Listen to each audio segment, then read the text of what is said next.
stuff about this 100 days. For me, I don't even know that the days have flown by. So welcome to this special briefing. It's our first 100 days in office, and we're here to give the state of the state briefing to Ndi-Anambra. And I want to say, Ndi-Anambra. No, we've just clocked our first 100 days in office since you employed me and Dr. Njenje to serve you as governor and deputy governor respectively. I'm not a fan of this fad about the first 100 days. I prefer to give you comprehensive annual reports and look forward to the first one in March 2023. However, as a responsive government and as part of the periodic citizens' engagement, we are providing this briefing on this short-term milestone. We will also periodically brief and engage you as our employers through interactive phone-in programs. As promised, we hit the ground running from the first minute after swearing in, working for about 8 hours and 45 minutes on that day, starting with a 3.5 hours meeting on security. Since then, I go to the office every day and literally work in 24/7 to make you proud. To be sure, the last 100 days have been bumpy and challenging as expected, with insecurity and a red treasury being the most potent, as clearly identified in our inaugural address. Since February 2022, the contribution of oil revenue from the NNPC to the Federation account has been zero, and many states have difficulty paying salaries. Thus, with declining revenue in the context of insecurity and the mountain of debt, including over 20 billion in arrears of gratuity to pensioners since 2018, vis-a-vis the sky-high expectations from you, our employers, some fundamental disruptive changes are then inevitable. I remind everyone who has tried to commiserate with me that I consciously applied for this job, and there will be no excuses. We thank you, Ndi-Anambra, for your continued solidarity and support, and together, Anambra will win. We have spent the last 100 days addressing some key foundational issues, appointed, swore in, and organized a retreat for a new cabinet within 5 weeks, launched the campaign to mobilize our people to take back our home state from criminals, and head-on systematic and comprehensive attack on insecurity to restore law and order, revised the 2022 budget, and provided unprecedented allocation of 64% for capital and infrastructural development, as well as priority for youth development. We declared a state of emergency on roads and traffic, and preparing to flag off the construction of over 220 kilometers of roads as the rain subsides, getting touts out of our roads and markets, redefining the purpose and character of government, focus on service delivery, as well as prudent and transparent fiscal management, ending the phenomena of schools without teachers and hospitals without doctors by embarking on an ambitious, open and comprehensive process to recruit thousands of teachers, as well as doctors, pharmacists, and nurses for our hospitals, cleaning up the mountains of waste on our roads, working to ensure that entry into and exit from Anambra, especially at Amansi and Bridgehead Onitsha, become pleasurable experience, signaling our urban renewal agenda with the illustrative, ambitious agenda for cleaning and modernizing of Oboko and Onitsha metropolis, as well as other urban centers, which will take greater vigor after the rainy season, laying the foundation for everything technology and technology everywhere agenda, restructuring and digitizing our internal revenue service, designing and approving a regime for GIS and digitization of our land registry, launching a policy of never owing gratuity to new retirees and gradually paying down the backlog for the state service, civil service, and approving same for local government, etc., etc. In sum, let me assure you that so far, so bumpy, but so good.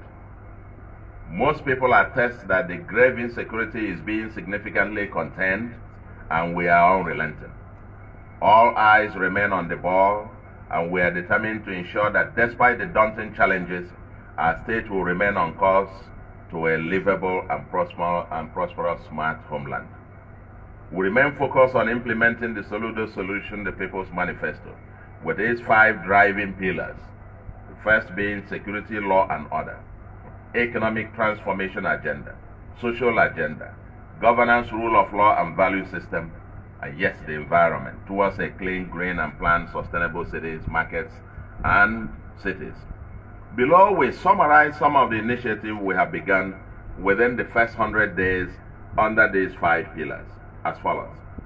First, law and order, security, law and order. We created a new Ministry of Homeland Affairs, which is for Homeland Security, to signal the emergency and utmost priority on Homeland Security. We embarked upon massive consultation, mobilization and sensitization of the citizens and critical stakeholders, including security agencies, the clergy, traditional rulers, town unions, youth, civil society organizations, businessmen and women, agitation groups, etc. We worked with the Southeast bishops to organize prayers, offered amnesty, carrots to repentant outlaws, etc. The people are united in fighting against the lucrative criminal enterprise and these idolatrous energizers, which have held the entire South Senatorial Zone plus Ogbaru local government hostage.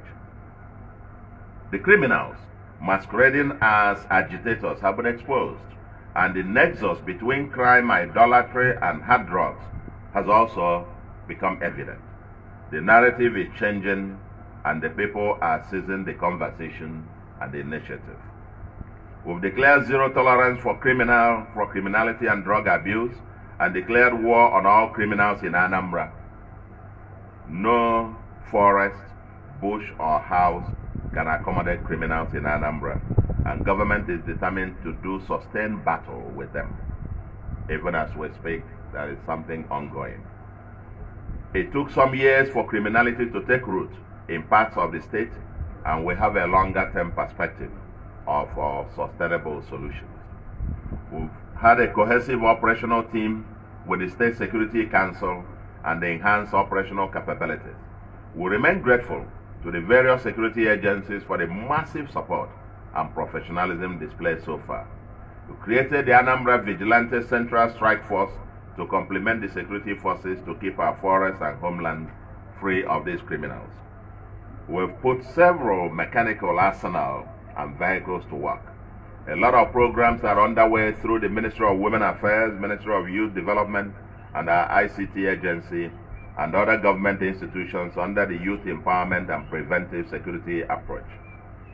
There's the establishment and the inauguration of the Truth, Justice and Peace Committee, which was done, I think, 2 days ago, to investigate the remote and immediate causes of the agitation and violence in Anambra and Southeast, seek a restorative justice approach for truth-telling or real facts, for the healing of the victims of violence, accounting for responsibility and accountability of the actors, conditional mercy for the repentant perpetrators, restitution for certain losses and rehabilitation of the perpetrators, for the overall aim of restoration of peace and justice, as well as promotion of development in the state and the region. We've declared zero tolerance for touting, Agboro, which has endeared the government to transport owners, operators, and stakeholders. Actually, the Keke Drivers Union came the other day to present us a letter. I don't know whether that was supposed to be an award, but a letter of gratitude. More programs and projects will be unveiled in due course, particularly to return and empower former touts. Citizen participation has been emboldened. We've created an avenue for connecting with the people by provision of 7 phone lines for citizens to reach the security and managers of the state. There is a flood of actionable intelligence, and the security forces are promptly responding to this. The 6 p.m. to 6 a.m. curfew on motorcycles, Okada, Keke, and shuttle buses in 8 local governments is a short-term security measure that will be lifted in no distant time. Work is ongoing to restructure and strengthen the community security architecture and deployment of technology in our security. We also declared emergency and traffic management, and the Anambra Road Traffic Management Agency is being strengthened to be able to deliver. The second pillar is our economic transformation agenda. On works and infrastructure, quite a bit seems to be ongoing. A new framework for a combination of direct labor model and outsourcing, that is contracting model, in the provision of roads and infrastructure, as well as concessioning, public-private partnership, public-community partnership, as well as rural community infrastructure development model are all being worked out. Direct labor intervention has been successfully deployed to rebuild the washout section of Onitsha-Enugu Federal Highway opposite the Chisco Park at Onitsha, as well as the Amansi section of the Enugu-Onitsha Federal Highway, that's the entry into Anambra, at a highly cost-effective rate. We also embarked on the engineering, design, and procurement process that's been completed, and contractors soon to move to site to deal with two dangerous portions of federal highways which experience massive flooding each year, drowning unsuspecting commuters. These are the Egbulobianobi Federal Road with the intersection there, and the Ogbunike-Ogidi section of Enugu-Onitsha Road, the old road. The Silton, I saw Money Man here. No, that's your place. The Silton of 1 kilometer of Obodoku Road, Oboko to Idemili River, end of the Sakamori stormwater discharge. The exercise is ongoing and will soon move to the Fege Wangene end of the discharge drain. The hydrological studies and hydraulic designs of stormwater drainage discharge channels, as well as engineering designs, almost completed for over 220 kilometers of roads scattered all over Anambra State, and these roads will all be flagged off for construction before the dry season commences. On power and water resources, we've got, in the light of the administration's goal, our goal is to attain universal electricity access for Ndi-Anambra, and the government has reconstituted and reinvigorated the Anambra State Power Committee, which also has the EEDC as a member. The committee recently finished a retreat and is finalizing details of the plans and programs, including the legal regulatory framework to align all stakeholders in the electricity market in Anambra and ensure optimal performance and delivery of government's targets. Still there, we have the rehabilitation of the water facilities at the Jerome Udoji Secretariat for civil servants.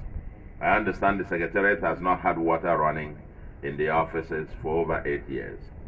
There's the completion of the urban water generation at Amuko Uruagunewi, the achievement of open defecation free status for Agwata, and this is the second local government after Anambra East to achieve such a status. I don't know why you chose that one, Commissioner. Okay. And then we have agriculture. Successfully launched new agroeconomic transformation along the oil, palm, and coconut value chain, with a target of planting about 1 million trees per annum. Over 30 communities, institutions, and investors have been profiled to plant over 2.5 million seedlings in partnership with the state government. This is designed to restart from where Dr. Ndi-Anambra stopped and to maximize our potentials in these highly profitable agro-value chains to create job, wealth, and revenue to the state government. Created 14 different task teams to aggressively drive the agro-transformation agenda of the new government at all levels. The reactivation of the Ministry of Agriculture e-platform for data gathering, hosting, and dissemination to enable R&D, tech-driven monitoring and evaluation. There is the restoration of the image of Anambra as a responsible, trustworthy recipient of development programs by the World Bank, ADB, UN, Japan, FGN, etc. by paying part of the counterpart funding, and adoption and declaration of regenerative agricultural systems as a state policy. On transport, We're embarking on the decongestion, removal of obstructions along major roads, Amansi to Head Bridge, Opiweka to Amok, and Oka to Ekulobia. Market encroachments, trading activities on the roads, and sustenance of free flow of traffic. To achieve this, we've also completed the cycle of public service announcements and town hall meetings with transport unions and associations. There is the identification and assessment of public parks in the state. The central traffic compliance and enforcement teams at zonal levels have also been constituted. On culture, entertainment, and tourism, we've hosted a high-profile research team from the Federal Ministry of Information and Culture for the possible enlistment of the Obunike Cave at the UNICEF World Heritage Site.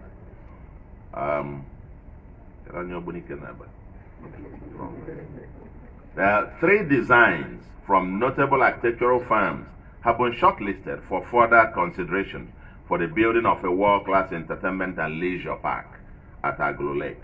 The designs will be presented to the Executive Council soon.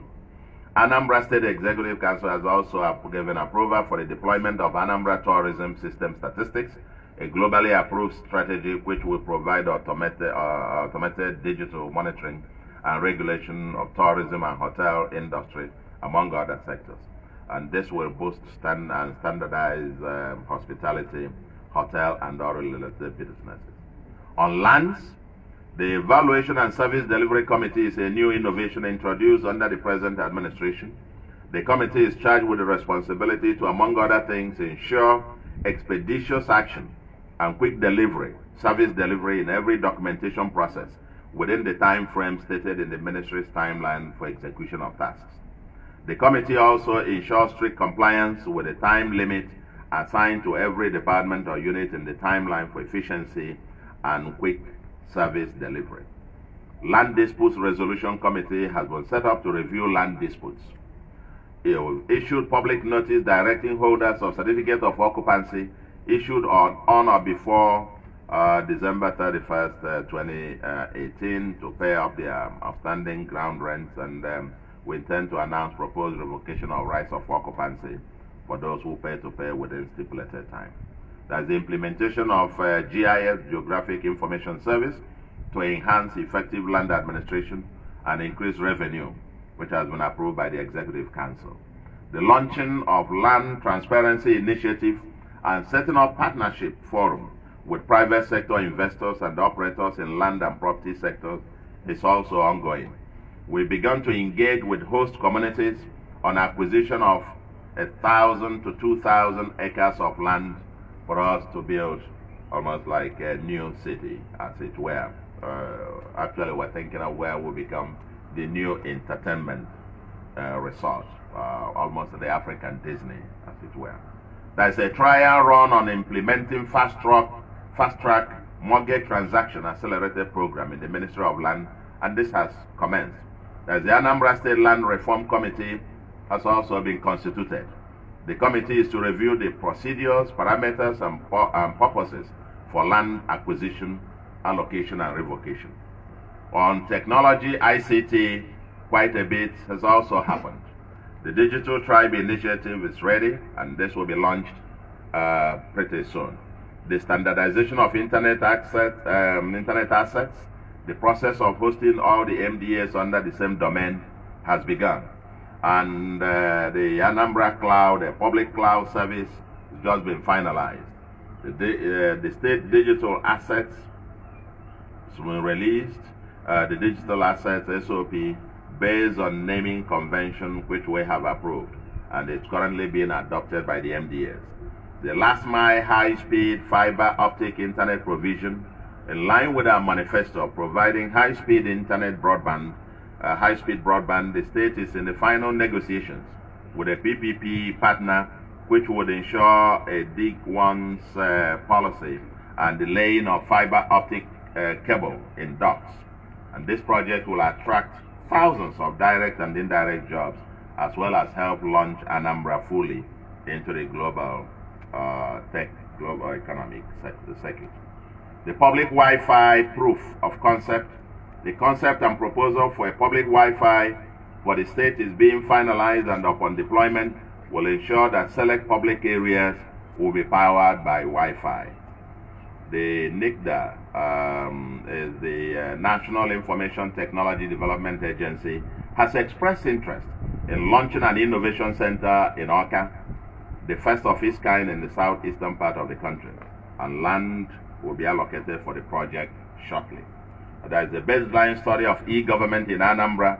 The ICT agency undertook the study, which showed the state of e-government infrastructure, and this will serve as a basis for the development of our civil service into a digital workforce.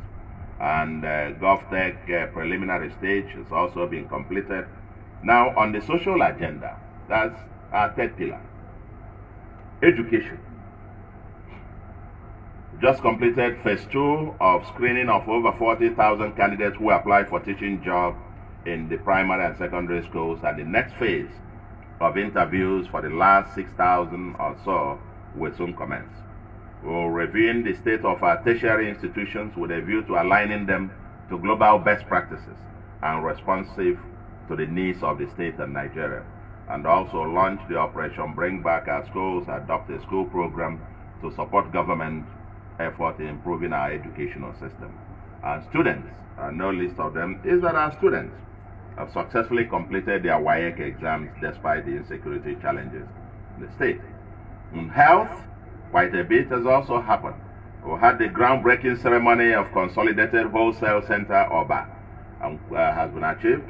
The project was jinxed for 6 years, and when completed, it will be the largest drug distribution hub in West Africa.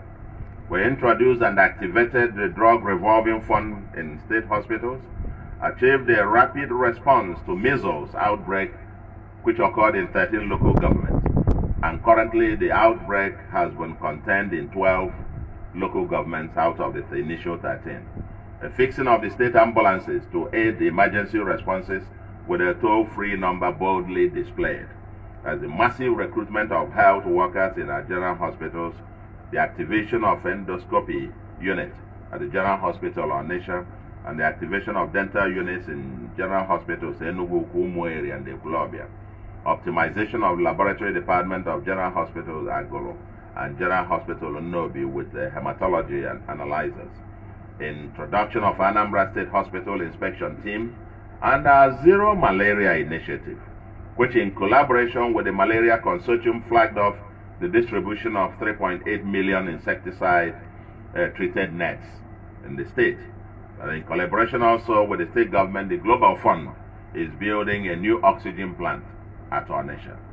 On women and social welfare, I think they have done some rescue missions of about 13 children from agents of human trafficking, and has also been able to establish for its first time a situation room for sexual gender-based violence and data collection in the state. On the fourth pillar, governance, rule of law, and value system. On governance, it is fair to say that we've made a transition from the former administration. The transition from the former administration has been superbly managed without rifts and rancor, and the new administration is geared towards moving the state to the destined heights.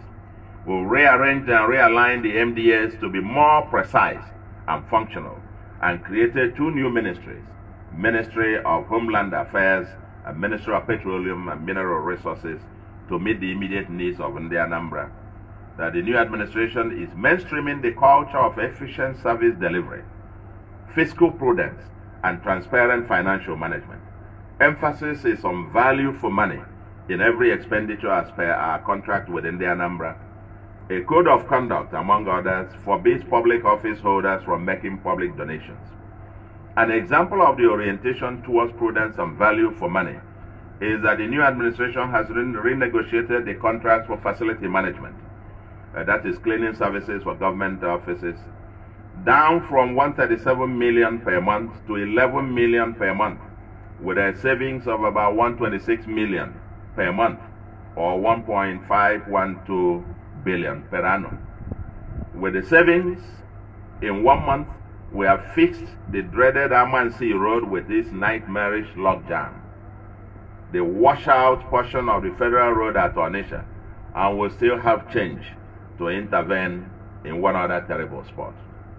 That's the new normal for our administration, and that is cutting waste and delivering service to the people. We maintain the policy of the past administration on Community Choose Your Project, in which communities receive grants from the state government to execute a project or projects of priority to the community. Our administration has launched the new phase and increased the grant from 20 to 25 million per community.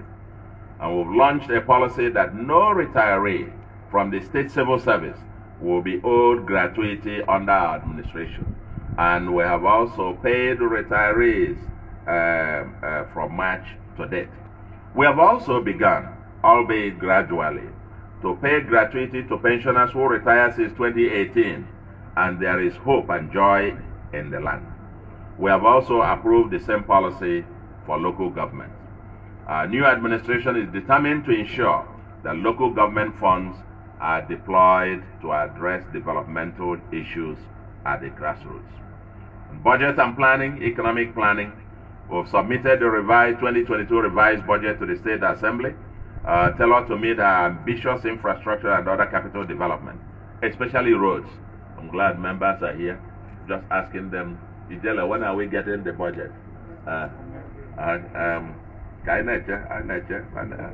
They're waiting. They're waiting. The roads are waiting. The communities are waiting. Once you get the budget, we'll start the roads. Updating the social register, which is a social protection net for the poor and elderly in our state.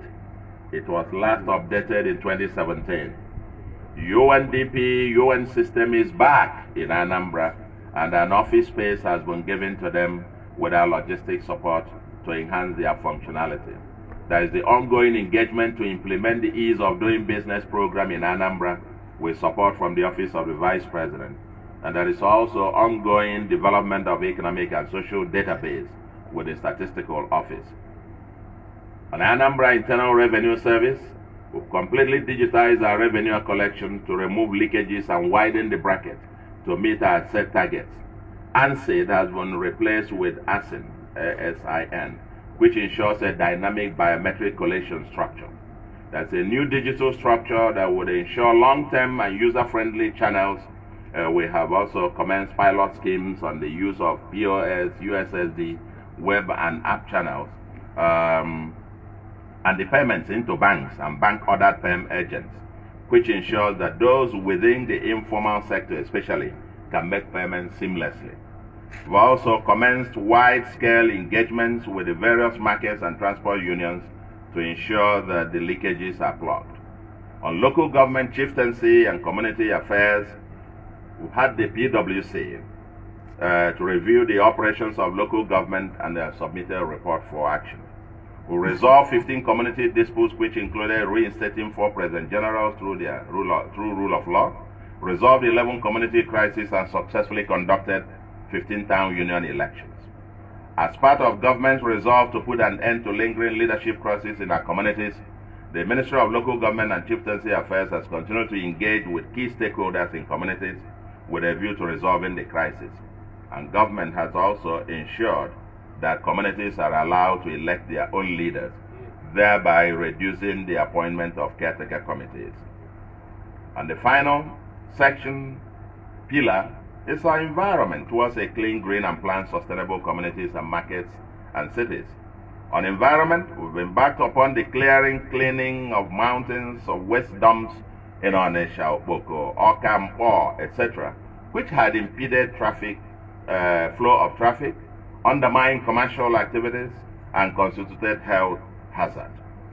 It desilted over 1 kilometer of drainage, preventing the impending flood that faced the residents of Okpoko and the environs, and revised and launched a framework for the collection and the evacuation of solid waste within our state, and selected waste management contractors for the 31 zones specified in the state.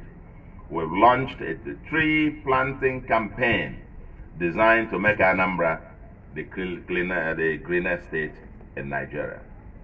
In conclusion, Ndi-Anambra, we still have a very long way to go.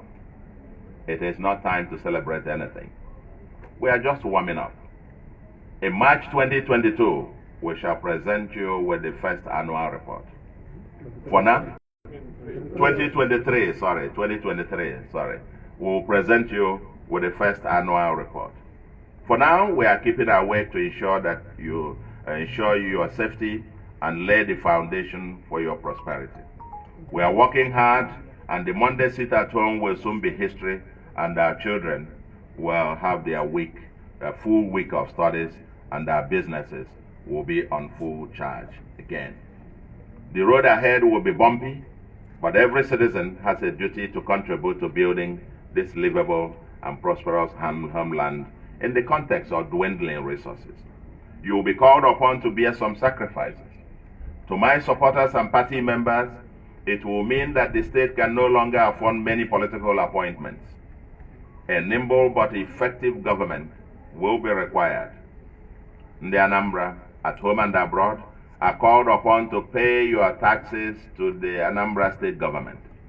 We can't build those roads to your local governments and communities with bare hands. Our covenant with you is that your tax money must work for you. For those who made a living by collecting revenue on behalf of government through various, quote, revenue windows, we regret that those can no longer work, as the government is determined to collect every kobo due to it through digital processes. Yes, oil money is out, but we must survive and prosper. For those in government, it means that the state can't afford any waste of any sort. Only expenditures that are absolutely imperative will be undertaken in our quest to ensure that every penny is devoted to give maximum value to Ndi-Anambra. With the spirit of sacrifice and patriotism by all, Anambra will surely win. Let me again specifically thank and appreciate all citizens and stakeholders for your massive solidarity and support. The clergy, traditional rulers, town unions, youths and women organizations, market unions, transporters, civil society organizations and professional groups, captains of industry, members of the media, etc. We appreciate the communities embarking on various development programs without waiting for government. We thank those investors who, in spite of the insecurity, are still betting on Anambra. You will surely reap the huge benefits. I must not fail to thank in a special way the security agencies as well as our vigilante and all the donors and supporters who have contributed to the war against criminality in Anambra. May the God of Anambra bless you all. We remember all the victims of the crass criminality and pray that God will grant their souls eternal rest. They died, but we must not let them die in vain. In particular, let me thank the members of the international community for your solidarity, goodwill, and support. We will soon receive many of you in our state, and we will later have the opportunity to document and appreciate your various contributions. Anambra is ready as a case study to showcase your exemplary contributions to our country and humanity. On my part, I continue to pledge my commitment of absolute service to you as I adorn our locally made akwete and wear the Anambra made shoes, eat the Anambra foods and enjoy her drinks, as well as drive the Anambra made cars. I signal my readiness as the chief promoter and marketer of everything produced in Anambra. In time, we will take the made in Anambra to Africa and the world. God did not make a mistake to make us in Ndi-Anambra. Let us take back our state and make her livable and prosperous. Of course, we are in Ndi-Anambra and we can. Let's get back to work. God bless Anambra. God bless the Federal Republic of Nigeria. Thank you very much.